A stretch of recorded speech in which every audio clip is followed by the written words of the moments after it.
Have you ever wondered why, throughout history, those who awaken to a new consciousness are so often silenced, ridiculed, or persecuted? Why entire societies, led by their most powerful members, react with such fear and hostility toward those who simply begin to see beyond collective illusions? This is not an abstract question or something distant from our daily reality. In fact, you may feel its effects when you hesitate to express a perception that contradicts the consensus, when you feel that chill down your spine at the thought of questioning a deeply rooted belief in your social circle, or when you notice the subtle discomfort that arises when you begin to see patterns that those around you seem determined to ignore. There is something profoundly disturbing to power structures when an individual awakens to a new form of consciousness, and understanding this phenomenon can help us navigate the complex challenges of our time with greater wisdom. Behind this fear of awakening lies one of the oldest dynamics of human civilization, a dynamic that continues to shape our societies even as we rapidly move toward a future dominated by artificial intelligences and new forms of social organization. Let us examine why the awakened, those who manage to see beyond the dominant narratives, represent such a deep threat even to the most powerful among us. To understand this phenomenon, we must first recognize a fundamental truth about human societies. Since the emergence of the first civilizations, approximately 12,000 years ago, our species has developed the extraordinary ability to create and sustain shared fictions. These are not ordinary lies, but imagined realities in which thousands or millions of people simultaneously believe, allowing large-scale coordination. Think about money, for example. A 100 real bill has no intrinsic value. It is just a piece of paper with colored ink. Its value exists only because we collectively agree that it does. The same applies to nations, gods, corporations, and countless other structures that govern our daily existence. They are all useful fictions, shared stories that enable us to cooperate in unprecedented numbers within the animal kingdom. But these shared fictions are not distributed equally, nor are they neutral in their effects. They invariably benefit some groups more than others. Social hierarchies, economic structures, religious traditions, and political systems all distribute power, resources, and opportunities in specific ways. And those at the top of these hierarchies have an extraordinary interest in keeping these fictions intact. In ancient Rome, the fiction of the emperor's divinity served not merely as a religious curiosity, but as the legitimizing foundation of the entire imperial system. If this fiction were widely questioned, the whole social edifice could collapse. In the medieval world, the idea of divine order with monarchs chosen by God justified enormous inequalities and suffering. And today, our modern fictions about meritocracy, infinite economic growth, or the inevitability of technological progress serve similar functions, though in less obvious ways. What happens then when someone awakens, when they begin to see these fictions for what they truly are? The awakened individual does not merely see a specific fiction, but begins to recognize the very process of fiction creation. And this represents a fundamental threat not only to a particular story, but to the entire system of control based on stories. Think of the moment when a child discovers that Santa Claus does not exist. The danger is not merely the loss of belief in the jolly old man, but the sudden awareness that adults can create and sustain elaborate fictions. This awareness inevitably leads to the question, what other stories have I been told that might also be fictions? This process of awakening has occurred throughout human history. We can see clear examples in figures such as Socrates in ancient Greece, whose insistence on questioning the fundamental premises of Athenian society eventually led to his condemnation to death. Or in Jesus of Nazareth, whose criticism of the religious and political hierarchies of his time posed a threat significant enough to ensure his crucifixion. Or in Galileo, whose astronomical observations threatened not only a specific model of the cosmos, but the entire authority of the church to determine truth.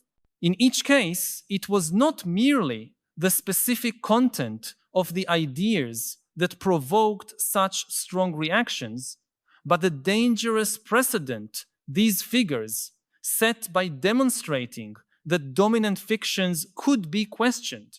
Awakening is contagious. When one person begins to see beyond accepted stories, others may follow. And when that happens, the power of shared fictions to organize human behavior on a large scale begins to dissipate.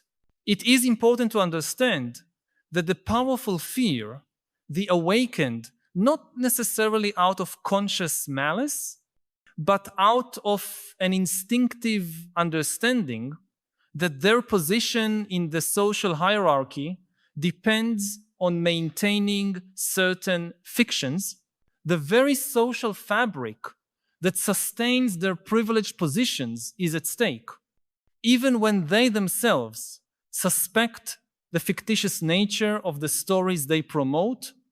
They recognize that these fictions are necessary for the continuity of social order as we know it. This phenomenon manifests in fascinating ways in our modern era. Consider how contemporary societies react to individuals who challenge fundamental fictions of our time.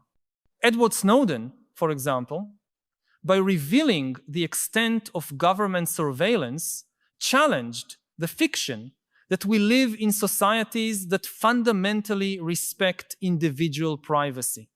His revelation was not just a specific set of facts about espionage programs, but a rupture in the broader narrative about the relationship between citizens and modern states. The treatment he received, forced into exile and labeled a traitor, illustrates the power of institutional reactions against those who awaken. Or consider how we collectively react to warnings about the climate crisis. For decades, scientists and activists who pointed out the fundamental unsustainability of our economic model based on infinite growth on a finite planet were marginalized, ridiculed, or ignored. This did not occur because their evidence was weak, but because their conclusions threatened a foundational fiction of our modern civilization. The idea that constant economic growth is not only possible, but necessary and beneficial. Fully accepting the reality of the climate crisis would require abandoning this founding fiction, something few powerful institutions are prepared to do. But perhaps the most relevant example for our current era is the awakening related to digital technology and the attention economy. In recent years, we have seen a growing number of people awakening to the reality of how technological platforms manipulate our attention and behavior. Former executives from major tech companies have become whistleblowers, revealing how these platforms are designed to maximize engagement by exploiting psychological vulnerabilities. This awakening represents a significant threat not only to specific business models, but to an entire economic order based on capturing and monetizing human attention. The reaction to this awakening has been revealing. Those who question our growing dependence on digital technologies are often labeled as Luddites, technophobes, or simply out of touch with the inevitability of progress. This ridicule serves an important purpose, discrediting the very process of awakening by marking it as regressive or irrational. To fully understand why the awakened frighten the powerful, we must also consider the nature of power hierarchies themselves. Human power structures are not maintained primarily through brute force, though it is always available as a last resort. Instead, they are maintained through what the philosopher Antonio Gramsci called hegemony, the dominance of certain ideas and perspectives that make existing structures appear natural, inevitable, or just. When people internalize these ideas, they consent to their own subordination without the need for direct coercion. True power is that which is not even recognized as power, but simply as the way things are. The awakened threaten this fundamental arrangement by making visible what was hidden. By explicitly naming power structures and questioning their inevitability or legitimacy, they undermine the perceived naturalness of the existing order. They transform what was seen as natural into something political, something that can be questioned and potentially changed. This is one of the most deeply unsettling transformations that can occur in any society. Consider how, for a long time, the subordination of women in patriarchal societies was seen simply as a reflection of natural order. When the first feminist movements began to question this assumption, naming patriarchy as a system of power rather than a natural arrangement, the reaction was intense and often violent. The same pattern repeated with movements against slavery, colonialism, institutionalized racism, and many other forms of domination that once seemed simply part of the natural order of things. In each case, the crucial first step was the awakening that allowed people to see these systems not as inevitable or natural, but as social constructs that could be challenged and transformed. What makes this process particularly threatening to the powerful is that once it begins, it is extraordinarily difficult to reverse. As Plato's famous essay, The Allegory of the Cave, vividly illustrates, once someone has seen the light outside the cave, it is almost impossible to fully return to accepting the shadows on the wall as reality. Awakening creates a permanent rupture in consciousness that resists attempts at closure. This is why authoritarian regimes often resort to extreme measures against those who challenge dominant fictions. It is not merely the specific dissent they fear, but the contagious example the dissenter offers.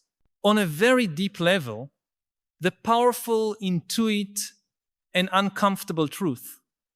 Human systems of power are fundamentally fragile because they depend on consent, and this consent can be quickly withdrawn when the fictions that sustain it are exposed as such.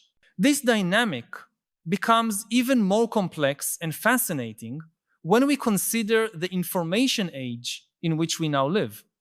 On one hand, new technologies offer unprecedented possibilities for collective awakening, the internet allows subversive ideas and alternative perspectives to circulate much more freely than at any other time in history.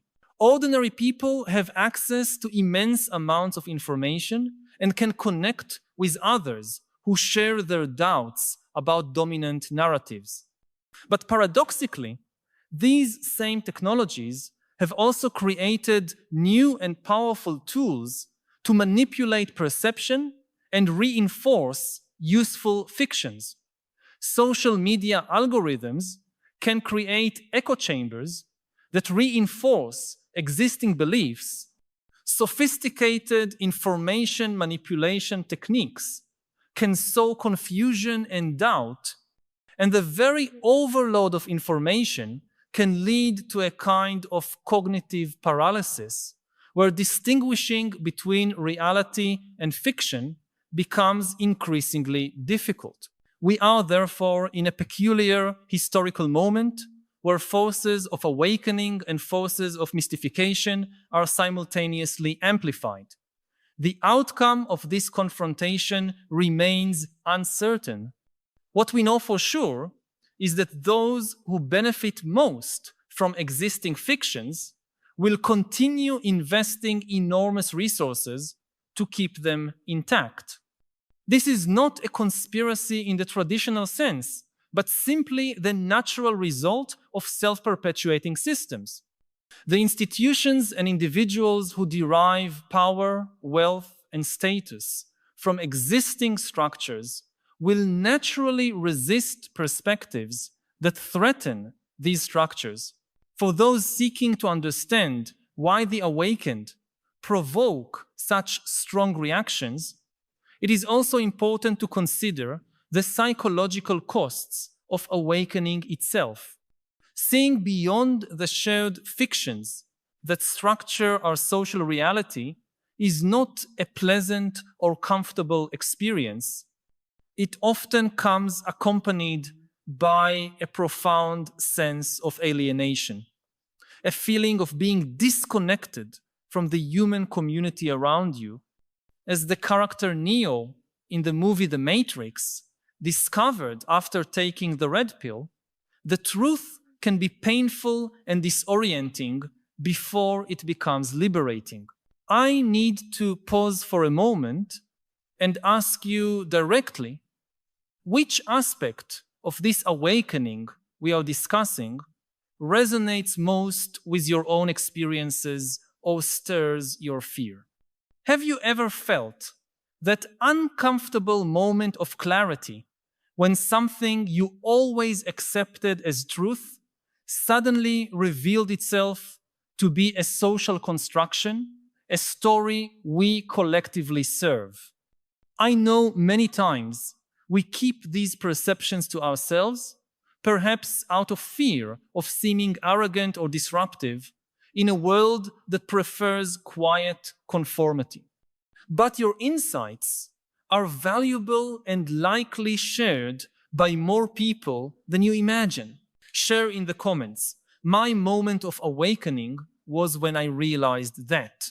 Your voice can help create a space where we can honestly discuss these transformative experiences instead of suppressing them. And perhaps by sharing these moments of clarity together, we can begin imagining paths toward a more lucid collective consciousness.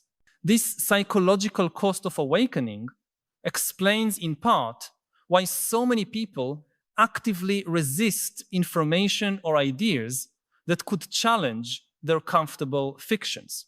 It is not only that elites impose these fictions from above, it is also that many ordinary people have a deep psychological investment in maintaining them. Recognizing the constructed nature of our social realities also means accepting a level of responsibility that can be overwhelming. It is much more comfortable to believe that the structures around us are natural, inevitable, or divinely ordained then to accept that they are human creations we could collectively choose to transform. This creates a paradoxical situation in which the awakened are often seen as threats not only by the powerful, but also by many ordinary people whose sense of security and meaning is intertwined with dominant fictions. The German philosopher Arthur Schopenhauer captured this phenomenon when he observed, all truth passes through three stages. First, it is ridiculed. Second, it is violently rejected. Third, it is accepted as self-evident. This pattern repeats consistently throughout human history, as ideas once considered dangerously subversive gradually become common sense. Consider how, in many contemporary societies, the idea of fundamental equality between different ethnic groups or between men and women is now widely accepted as obvious, despite having been considered radically subversive not long ago. This process of social transformation through progressive awakening is not smooth or linear. It is marked by setbacks, resistance, and sometimes open violence. Systems of power rarely yield without a fight, and the more fundamental the fiction being challenged, the more intense the reaction against those who challenge it tends to be. But despite this resistance, the process of collective awakening continues, driven by the fundamental human capacity to recognize inconsistencies and seek deeper truths. History shows us that although the awakened may initially be feared and persecuted, their perceptions often become the new foundation upon which future societies are built. The heretics of one era become the prophets of the next. There is, however, an important complication in this narrative we must consider. Awakening is not a simple binary phenomenon where some individuals see the truth while others remain trapped in illusion. Instead, it is a complex and multifaceted process where people may awaken to some realities while remaining trapped in other fictions. In fact, one of the most common pitfalls on the path of awakening is substituting one fiction for another, potentially even more limiting. For example, someone might awaken to the manipulations of a specific political ideology only to dogmatically embrace its opposite. Or someone may see through the illusions of modern consumerist materialism only to uncritically adopt some alternative belief system that promises certainty and belonging. True awakening involves not only abandoning specific fictions, but developing a more sophisticated relationship with all narratives and mental constructions. It involves recognizing that as human beings, we cannot completely escape the need for stories to make sense of the world, but we can become more aware and intentional about which stories we choose to inhabit.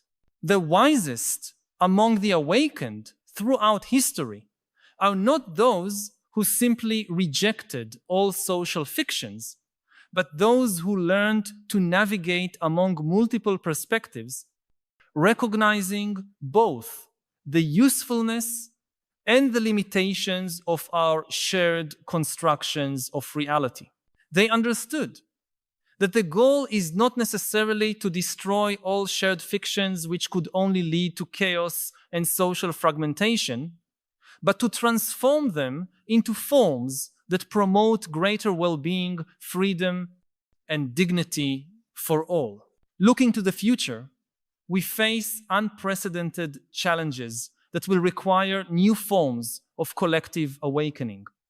The climate crisis, the accelerated development of artificial intelligence, growing economic inequality, and widespread social polarization are all problems that cannot be adequately addressed within the confines of the dominant fictions we inherited from the past. We will need to cultivate the ability to see beyond these conceptual limitations in order to imagine and implement new models of social organization and relationship with the natural world. The philosopher Yuval Noah Harari has argued that the greatest superpower of the human species is our ability to cooperate flexibly in large numbers through shared stories. This ability allowed us to build civilizations, develop incredible technologies, and transform the face of the planet. But this same ability also created systems that now threaten our continued existence as a species. Our challenge, therefore, is not to abandon our capacity to create and share fictions entirely, but to direct it consciously toward ends that promote our collective survival and flourishing. The awakened of the future will not only be those who can see through existing illusions, but also those who can help create new shared stories that allow us to navigate the complex challenges we face. They will frighten the powerful not only because they challenge the status quo, but because they offer viable alternative visions that can inspire transformative collective action. On a personal level, each of us faces choices about our own process of awakening. It is tempting to remain in the relative safety of unconsciousness, accepting dominant narratives and following prescribed paths. It is equally tempting to adopt a posture of cynical superiority, seeing through all social fictions while withdrawing from any constructive engagement with the collective challenges we face. The harder but potentially more rewarding path is the one that combines clarity of vision with compassion and continuous engagement. It is the path that recognizes the limitations and contradictions of our existing social structures while patiently working to transform them from within. As the philosopher Albert Camus suggested, we must imagine Sisyphus happy, finding meaning in the very act of pushing the stone up the mountain, even knowing that it will roll back down again. In the same way, the awakened one, who inspires genuine fear in the powerful, is not the one who simply points out problems or contradictions, but the one who demonstrates through their example that alternative ways of being and living are possible here and now. This type of awakening represents an existential threat to systems based on exploitation, domination, and illusion, precisely because it reveals their contingency and offers a tangible glimpse of different possibilities. Returning to our initial question, why do the awakened frighten even the most powerful? We can now see that the answer has multiple layers. On the most basic level, the awakened threaten to expose the fictions that legitimize and naturalize existing power structures. They reveal the contingent and constructed nature of systems that present themselves as inevitable or natural. On a deeper level, the awakened demonstrate the possibility of cognitive and moral autonomy in a world that increasingly depends on conformity and predictability for its smooth functioning. By exercising their ability to see and think independently, they inspire others to do the same, threatening a contagion of consciousness that could potentially transform the entire social fabric.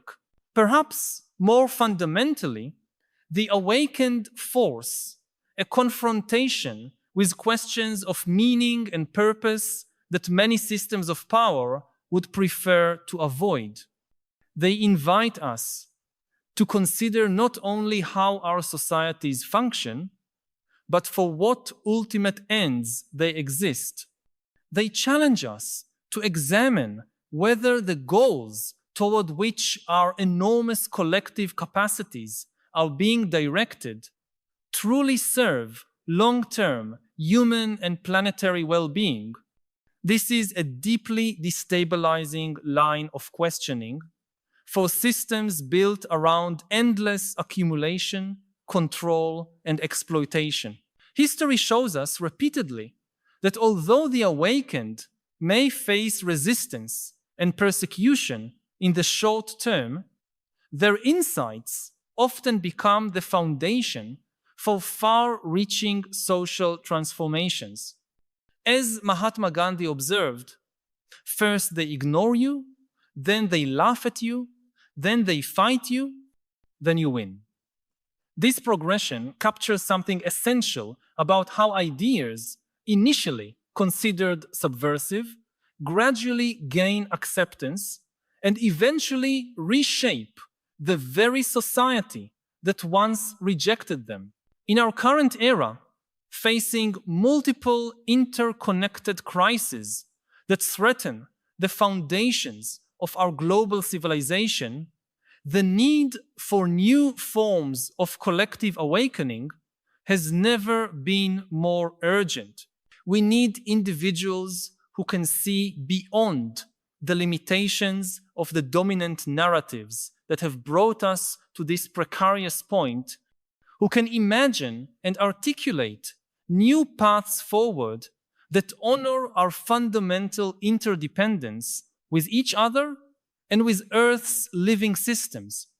These visionaries will inevitably encounter resistance from existing structures and institutions, but their persistence is essential for our collective ability to navigate the unprecedented challenges we face.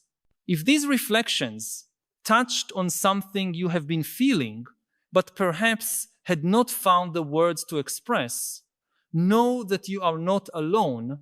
By subscribing to the channel, you will connect with a growing community of people who share your concerns and your desire for a deeper understanding of the philosophical challenges of our time.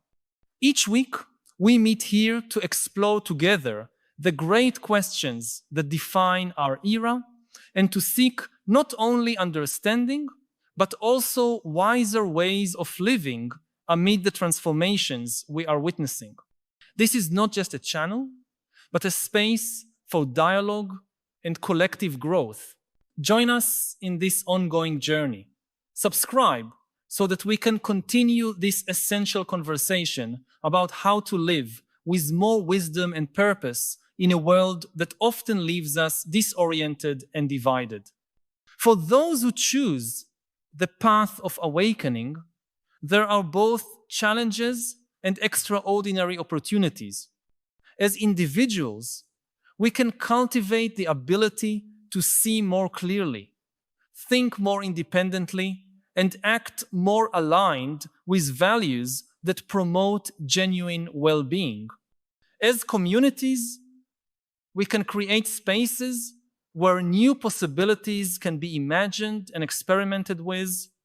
And as a global society, we can work to gradually transform the systems and structures that currently threaten our collective future. The awakened will always frighten the powerful because they represent the possibility of fundamental change.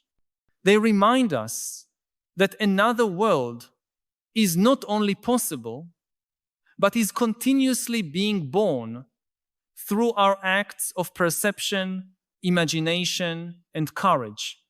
Ultimately, the fear that the awakened inspire is a testament to the transformative power of human consciousness, a power we all share, and that when collectively awakened, has the potential to reshape the very course of our shared history. A lot of people hear AI, artificial intelligence, they think that intelligence is somehow connected to truth. So a super intelligent AI will have a kind of super access to truth. No, intelligence is not about truth. Intelligence is the ability to solve problems, to define goals and solve problems on the way to the goal. The truth is one of the things that can help you do that, but not the only one. And we have seen with human beings that human beings until today have been the most intelligent animals, entities on the planet, and at the same time we have also been the most delusional entities on the planet. We believe nonsensical things that no chimpanzee and no dog and no horse would ever believe. And a super intelligence is very likely to be super delusional, even more deluded than we are. So we would need a very strong ethical basis, a very strong basis of values, more than even before, because the challenges are bigger. Yuval Noah Harari, I'm very happy to see you. Thank you for coming. It's my pleasure. It's good to be here. Well, we're going to talk about your book, Nexus. And after reading it, I've been thinking a lot about, well, the end of the world and annihilation of the human species. I mean, do you go around thinking like that as well? I think it's a possibility, but it's not deterministic, it's not inevitable. The whole point of writing a book warning about these dangerous scenarios is that these are just scenarios. We still have the power, the resources to prevent them. But, you know, every previous technology, in a way, empowered us. Even nuclear weapons, of course, they could destroy us, but only if we decide. Atom bombs empowered us because the bomb cannot decide who to bomb, who to kill. You always need a human being to make the decisions. AI is different. It's the first technology in history that can make decisions by itself, which means that it's no longer a tool, it's an agent. It's an independent agent. Similarly, it's the first technology in history that can create new ideas by itself. And of course also invent new weapons. So it's like a nuclear bomb that can invent a more powerful nuclear bomb that can invent an even more powerful nuclear bomb. It doesn't have to go in that direction. It's not inherently evil or bad. It has a lot of positive potential. It could provide us with the best healthcare in history. It could help us prevent catastrophic climate change. And this is really just the beginning of the process. You know, if you think about the evolution of organic beings, so it took billions of years to get from amoebas to dinosaurs. Digital evolution is millions of times faster. And if GPT-4 or ChatGPT, this is the amoeba, so how would the T-Rex look like? Yeah. Well, I mean, you're right that it won't be what we imagine, that it won't be like in Matrix or Terminator, where artificial intelligence will roam the streets and kill people. No. But so what will it look like? I mean, what are the potential dangerous outcome? It's not like there is one big computer somewhere that is trying to take over the world. AIs, we need to think about them as millions, potentially billions, of new non-human agents that fill more and more positions in more and more systems, bureaucracies, corporations, armies, governments. Again, making decisions about the world and about our life. And we, in the process, not just losing our power, but losing the ability to understand the world. Because increasingly we don't understand how these things make decisions. We don't understand these extremely complex systems. I mean, what we have seen already in recent years is that AIs are taking over to some extent our culture, our society, the conversation. You know, on social media, some of the most important decisions about what kind of content to promote is being taken by algorithms. And the AIs decide to promote hate speech and fake news and conspiracy theory because they were given the task of increasing user engagement. This is like the holy grail of social media companies, is increase user engagement. And the algorithms discovered by trial and error, by experimenting on millions of people, that outrage gets engagement. And this has already resulted in increased polarization in societies all over the world, from Myanmar to the United States. And again, this is just the beginning, because so far these algorithms were promoting content created by human beings. Somebody needed, a human being had to invent the conspiracy theory that then the algorithm promoted. Now, with the new generation of AIs, they can create the content by themselves. Well, do you also think, I mean, in Nexus you draw from history to predict or paint a picture of what might happen if we don't regulate AI now or soon. And I mean, you write about the other technical revolutions, like the printing press and the industrial revolutions. What do you think is the most important lesson that we can learn from history to use today? I mean, there are two lessons. First of all, that if you create a completely free market of information, truth will not prevail. Truth is more complicated, more costly, more painful than fictions and lies and mythologies. You know, even as a journalist, you want to just invent some fictional story, that's very easy. You want to write the truth, you have to invest a lot of time and energy and effort.